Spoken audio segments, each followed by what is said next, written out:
Hello YouTube, Panache Gaming here and welcome to my weekly series I'm calling Throwback Thursdays, where each Thursday I'm going to upload a retro gameplay video and give you a brief history of the game and how my gameplay went.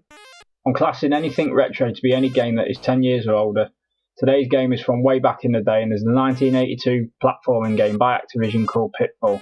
Gameplay footage is of the Atari 2600 port. The aim of the game is to maneuver the character Pitfall Harry through the jungle, collect as many of the 32 treasures that are in the game in the 20-minute time period. Each treasure has a different point value: gold 4,000 points, silver 3,000 points, money bag 2,000 points, and the biggest of all, the diamond ring at 5,000 points. There are 8 of each treasure. You are given 2,000 points to start with and 3 lives in total. As you may have already seen, there are many obstacles to avoid, including logs, water holes, tar pits, snakes, fires and crocodiles, to name a few. Hit any logs or fall in any pit, this will cost you points. Hit any other obstacles and it will result in a loss of a life.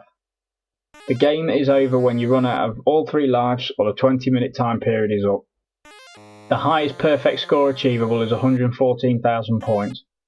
I've started this weekly series with this game as my gaming days started back in around 1991 on the Atari 2600 Junior console, which my parents brought for me at Christmas. I seem to remember hinting I wanted a NES, but given the NES's price at the time, and being as it was my first foray into video games and still of a relatively young age, my parents opted to get me the Atari 2600. Atari were broke at the time and eking every last dollar out of the 2600.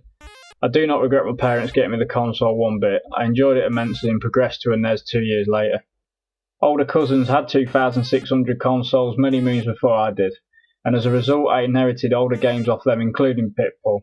I look fondly back on Pitfall and still hop on for a play even now.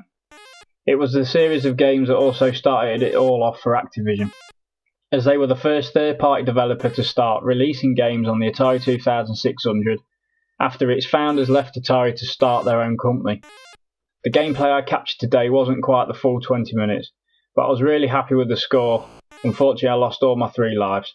I erred on the side of caution sometimes, but it was the only way I managed to get a fairly high score.